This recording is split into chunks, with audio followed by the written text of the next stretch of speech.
Hey there, happy Monday. Welcome to Be the Boss of Your Money. Thank you so much for joining me. Your time is valuable, and I greatly appreciate that you chose to spend some of it with me. I just hope to bring you value every day. That's the goal. We're talking about Bitcoin and taxes. How is Bitcoin taxed? What should you know? We'll also go through a quick update in the market because the big story has been and continues to be, it's not GameStop, it's rising interest rates. And it's starting to affect certain parts of the market. This is something we've been talking about for a long time on Be the Boss of Your Money.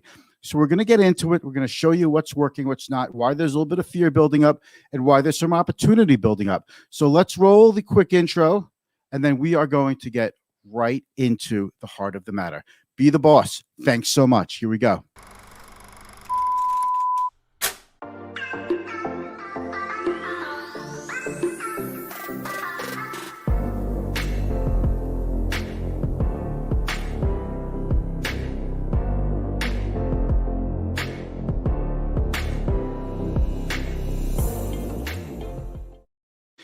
Hey there, everyone. It's Mitch Goldberg. Thanks so much for joining me. This is Be the Boss of Your Money. This is my live stream podcast. I do this every Monday through Thursday at 4:30 p.m. Eastern Time. We talk about the important things in finance that you need to know: personal finance, investing, business, the biggest financial news stories that could impact your life. We cover it all here. This is the place where you turn to for education and to find out what's really going on in the world of finance and how it could affect your life. We've got a couple of things to talk about today. First is Bitcoin, because it's tax season and everyone, well, listen, Bitcoin is all the rage. I'm not here to tell you today. I've talked about Bitcoin so many times on this show, and I enjoy it. I think it's very interesting. We're not going to talk about what it is, what it does, how it works. We've covered that already. I just want to talk to you about how it's taxed, because there are an awful lot of you who are into Bitcoin or other cryptos. You're holding on to it. You've bought it, you sold it, and you really want to know, how does it actually affect you tax-wise when you sell it? And I've got a little surprise for you about this. And, you might not be too thrilled with that little surprise with Bitcoin, but we'll get into that. The other thing is, I just want to do a general covering of the stock market. What happened today? What's going on? Higher interest rates. If you're just joining me now, welcome. This is my live stream podcast. I'm Mitch Goldberg, your host. If you have any questions, please ask your questions in the comments. To me, that is the best part of doing this, is when you ask a question. That is just the best. I love the interaction. So hit me up with questions in the comments. If you're watching this in the replay, I want to welcome you as well. Thank you so much. So let's get back into today's day. So first, we'll start off with the market. I'm going to make my screen a little bigger so you could see this on your little smartphone screen. Okay, that's the wrong camera. We're going to go to camera 4. This is camera 3. I'm over here. Okay, camera 4. I'm going to put myself into the screen. Okay, you see me up in the corner over here. Let's just take a quick look at today's action. Today started out as a pretty tough day. The Dow dipped around 200 points pretty early in the day. And, last night and this morning, international markets were all heading south. You saw 1%, 2% drops across the board. Our market opened up down, but things started to turn around on the backs of Disney and some other stocks, some industrials. The Dow was up 27. The Nasdaq was off 2.5%, down 340 points. Ouch. That's pretty significant. I mean, 1% down day gets my attention, but down 2.5%. If the Dow was down 2.5%, where it is now, 31,000, that would be, close to 700-800 points, and that would definitely get your attention. But we only seem to pay attention to the Dow when it's down a lot of points, right? But the Nasdaq was down a lot. The S&P was off modestly, about 0.77%. Nothing to be I'm not concerned about it. It's more like, why did the market go down? What are the pockets of weakness? So let's take a look at bonds. This is something we're going to look at every day. You see this here, the 10-year Treasury. All right. I don't know. Can you see my mouse on the screen? Let me move this up a little bit. US 10-year, 1.369 up again.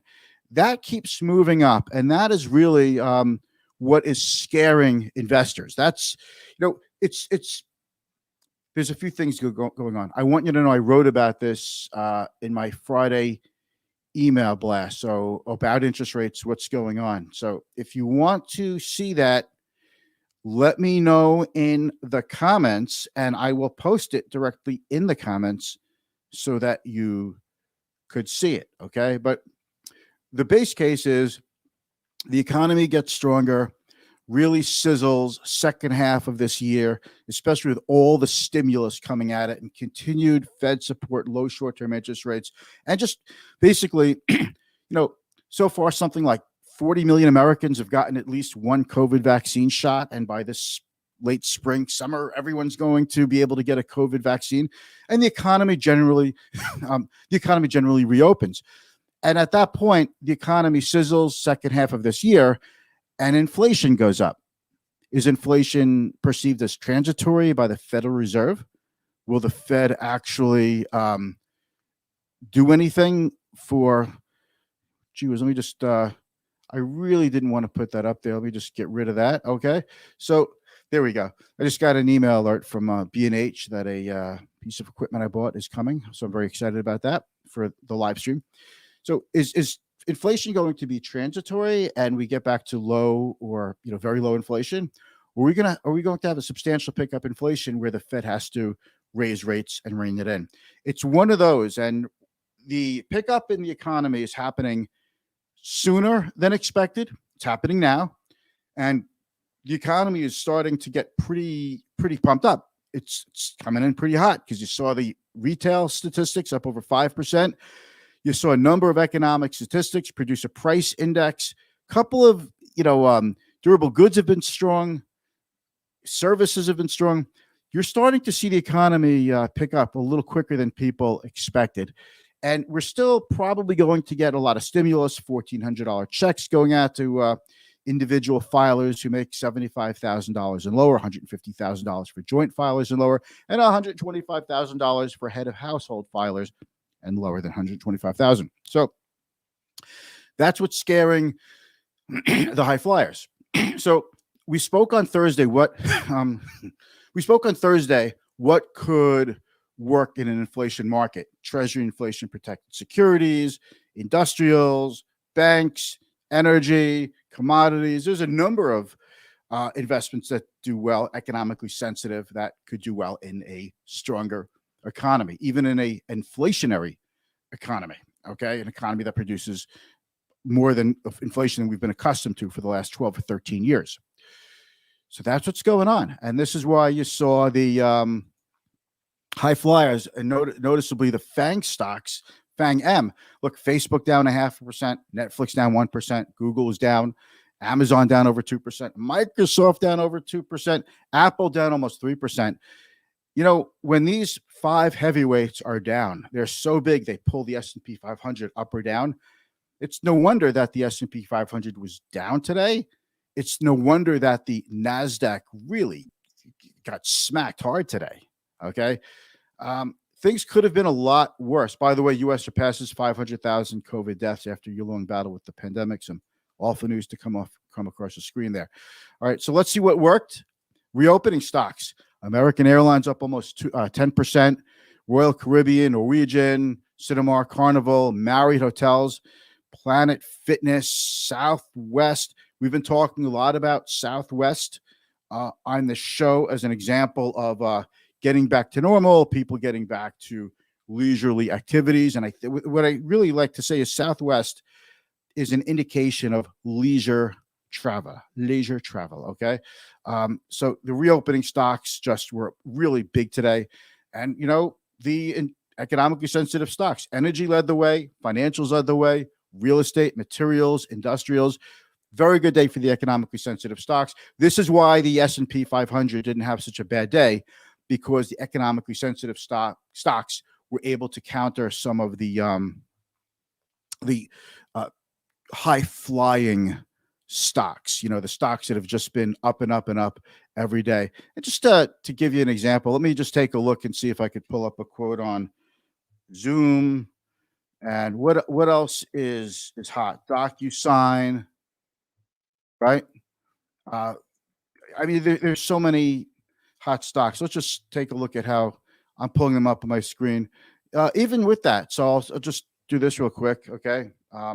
Just like look at Zoom was down over 5% in regular trading. It's up 50 cents a share, big whoop in aftermarket trading, but it was down 5.5% today. And DocuSign was down over 8% today. So it's up less than 1% in aftermarket trading. So just the hot stocks, the high flyers, these are the stocks whose future earnings become worth less when interest rates are higher. They're discounted differently, and people start to migrate towards stocks that are industrial, that are economically sensitive. You saw DuPont up a couple of days ago, up $30, up 10% in a day. How often do you see DuPont go up 10% in a day? I could see DuPont going down 10% in a day, but 10% is unusual. So that's the story in the market today. Guys, ask me questions if you have them. Who's out there today? Steve is out there. Judy is out there.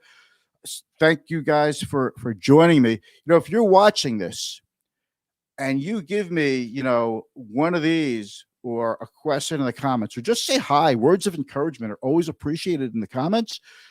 I'll know who's watching, where you are, and it would just make it so much more enjoyable. So let's talk about Bitcoin and taxes. Okay. So the big story has been really just, it's been GameStop, it's been Bitcoin, it's been interest rates.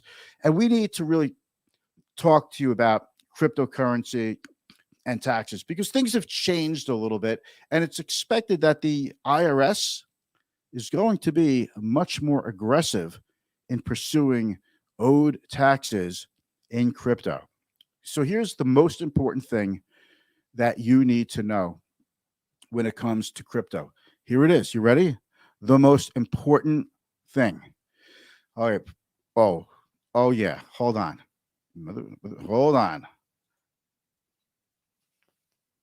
Thank you, Phil, my man. Phil is out there. I don't know if you're in Florida or Illinois, but you're out there. Thank you so much. And Andrew is out there. Andrew is coming to us. He's out there. You're in Houston, so you've been smashed. Andrew and I actually texted the other day. I'm so glad people are getting their electricity back and, getting hopefully drinkable water and getting back to work. What a miserable week you guys had in the state of Texas. I spoke with a couple of friends in Houston and Dallas. What an awful, awful time. So I'm glad you're out there, buddy. Thank you very much. So the most important thing that you need to know, okay, about crypto. Okay, so let me say that again. I didn't like the way that came out. And I want to make sure this comes out really good for the for the video snippet that that Natalie, my amazing assistant, is going to make for me. So let me start again.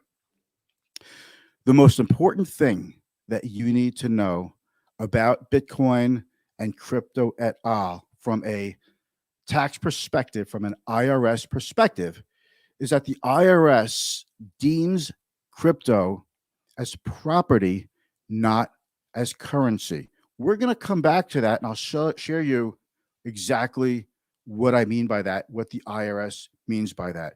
So there's a couple of things that you need to know. Crypto, whether if it's Bitcoin, Ethereum, whatever, these are taxable like stocks. So if you buy Bitcoin at 30,000 like an hour ago, and a couple weeks ago, and now it's around 50,000, and you sell it, you buy a coin, you make $20,000 short term. Well, you owe short term capital gains, which is the same rate as your income, right? Income tax rate. And if you had Bitcoin for a year or more, then you pay long-term capital gains on Bitcoin. So it is a taxable thing. It's not a currency. Like if somehow, a dollar was worth $1.20, let's say because of, inflation or compared to some other currency, your dollar's in the bank. don't get taxed if you withdraw the dollar and spend it. Like, oh, well, you bought $10 worth of goods, but now you owe 20 cents, I'm $2 rather, to the IRS, or $3, whatever the gain is, okay? Whether if it's short term or long term. So that's important. It's important because a lot of people don't know this, that if you use Bitcoin to purchase something at a so if you use Bitcoin to purchase something from a retailer who accepts Bitcoin, for example, you have $50,000 worth of Bitcoin, you paid $3,000 for it, but now it's worth $50,000, and you go buy a Tesla because Tesla will accept your Bitcoin. Great, 50,000 for the Bitcoin. That goes to Tesla. I get my car.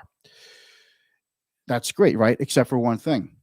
Just because you used the Bitcoin as a currency to buy something, you still owe long-term capital gains. Remember, you bought $3,000 worth of Bitcoin, you sold it for 50. That's a $47,000 long-term capital gain. So there's a good chance you'll owe up to about $9,400, maybe a little bit less, depending on your capital gains taxes. But you're going to owe close to, most likely, you're going to owe about $10,000 in long-term taxes, long-term capital gains, in addition to the $50,000 car. So get ready to pony up an extra $10,000 to your least favorite passenger, the IRS. That's what happens. And what if you sell just a little bit of Bitcoin? It's still a taxable event. Doesn't matter if you make $1 on a stock or $100,000 or $1 million in a stock. Taxable event, right? There's a buy and a sell. The same thing goes for Bitcoin. Let's say you say, I have enough in Bitcoin and I want to go into my Coinbase account and I want to, diversify a little. So I'll sell some Bitcoin. I'll buy some Ethereum and some Dogecoin and some other coiny stuff. Well, guess what? You owe capital gains taxes if you sold the Bitcoin for a profit. Whether if you bought the Bitcoin yesterday, a week ago, or a year ago, or 3 years ago, you still owe taxes on it. It's just like a stock. Let's say you bought Facebook stock at 100. Now it's like, let's say 250. You want to sell it and you want to put that money into, let's say you want to put that into DuPont stock. You still owe money on Facebook stock if you made money on it to buy another stock. It's not like you only pay the taxes when you take your money out of your brokerage account. When you sell something and buy something else, it could cause a taxable event. Now, if you have a loss on the Bitcoin, then you could write your loss off against your gains, of capital gains and other investments, not just Bitcoin. So it trades, it's taxed like a stock. It's property. It's not currency. That's the important distinction that the IRS made. Now, some people may have been lax about reporting their Bitcoin taxes. So this is something that I think is super, super important to show you, okay? This is like the most important thing I'm going to show you about crypto, and I want everyone to see this because I don't want anyone to have any trouble. We've got to do a share screen, okay? That's my camera number 3, camera number 4. And this is kind of like, here's camera 1, camera 2, camera 3, camera 4. Okay, so we're not working nicely with camera 4. So I'm going to move this into a different way to share the screen, okay? Luckily, I am multifaceted. We're going to do share screen. I'm going to show you. It's the Form 1040 of the U.S. individual income tax return. This is like the most important. This is like the first form that you fill out for your tax return. I just want to point this out, by the way. I'm not a CPA. I'm not an accountant. So if you have a question specifically about your tax situation, you need to ask your own tax advisor or legal advisor for information that pertains to your unique situation. And this is not tax advice. Okay, now that I have that over, share screen. Look at this. This is going to be good. Okay, so here it is. I want to show you this because it's so darn important. Hope you can see this on your little screen here, but if you can't, I'll read this. Literally right under where you put, single, married, filing jointly. So I do married, filing jointly. And you go into your name, your address. The first question on the Form 1040 is this. You see this? At any time during 2020, did you receive, sell, send, exchange, or otherwise acquire any financial interest in any virtual currency? Yes or no? It's right there. They are asking you that question, the IRS, before they even get to how much money did you make in 2020. It's the very first thing. And I don't know if I have this on my screen. I should have this on my screen. Okay. I want to show you this here. This is from a CPA in an article I read, Ryan Losi, CPA. He says the IRS thinks there's massive, massive underreporting in this area, and they're going to start targeting it. This is another reason why I think that the IRS is going to be very aggressive in targeting people who've made money trading, buying, selling Bitcoin. So that's really a big deal. Another thing that I want to show you is this. It's right in your instructions on your Schedule D for capital gains taxes, okay? When you fill this out, you have to include crypto, okay? I hope you could see that. If you want, you know what I'll do? I will post this in the comments later on when I'm done with the live stream. And here, finally, the most important thing that I think I could show you about this is right from the IRS. Okay, so this information I'm showing you is, from the IRS. This is a frequently asked questions on virtual currency transactions from the IRS website. It's for everyone to see. And if you are in any crypto, I highly recommend that you take a look at this, okay? But one of the things that I was pretty encouraged about, and I'm just going to scroll down because I already looked at it. Here is question 33. If I donate virtual currency to a charity, will I have to recognize income, gain, or loss? If you donate virtual currency to a charitable organization described in Internal Revenue Code Section 170C, you will not recognize income, gain, or loss from the donation.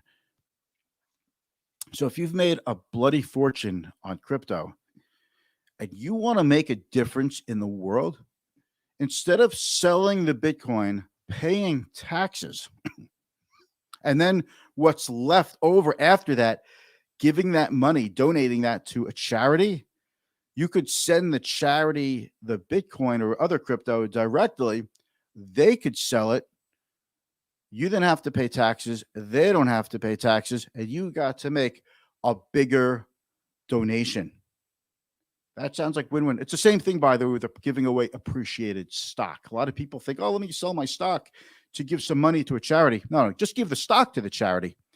You get to take a bigger deduction. You don't have to pay the capital gains on selling the stock, and let the charity sell the stock, and they don't have to pay anything. It's a win-win. And who doesn't love a win-win? So it tells you everything about crypto if you received it as a gift.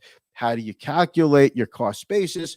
There's about 45 questions that are literally all about how crypto is taxed. So I think those are the most important things. I just want to check my notes, make sure I didn't do anything. Okay, so here's another thing. If you have a crypto account, Coinbase, whoever it's with. So if you have a crypto account, whoever it's with, Coinbase, Robinhood, you might not necessarily receive a 1099, but you're still responsible for keeping records of your transactions. So please be sure to keep good records of any Bitcoin business that you do. But if you buy it and you're just hodl, or if you sell it, you need to keep very good records, because the IRS is going to go for the maximum taxable gain that they could get. And if you want to argue that, hey, my tax basis is higher than what you think, I should pay less taxes. If you don't have proof, you get penalized. Okay. So your records become your proof. What else could we say? Don't ignore it. You see that the IRS is looking at this. Don't play games unless you want to run afoul of U.S. tax law. But that's your business, not my business. But that's me. Keep good records. It's expected to be aggressive at the IRS. Just want to make sure I didn't miss anything. I think I've covered pretty much everything. You can't claim ignorance that you didn't know that your Bitcoin or other crypto sale was taxable. You can't say I didn't know. Ignorance of the law is no excuse. And just by the IRS putting the question at the top of the Form 1040, did you buy or sell or do anything with crypto in 2020? That shows you how serious they are. And if you did and you say no, wow, then you've just perjured yourself. You don't want to do that. Not with the government, not with anyone. You don't do that. Okay. We always recommend against self-perjury. Okay. Any kind of perjury. So that's about it. I thank you for watching. If you have any questions that you didn't think of, but you want to ask me later in the comments, certainly hit me up. I will post these resources in the comments of the replay. I'm going to end it now, and I'll see you tomorrow. Hope you had a great day. Have a very good night, and have a very good morning. Thanks.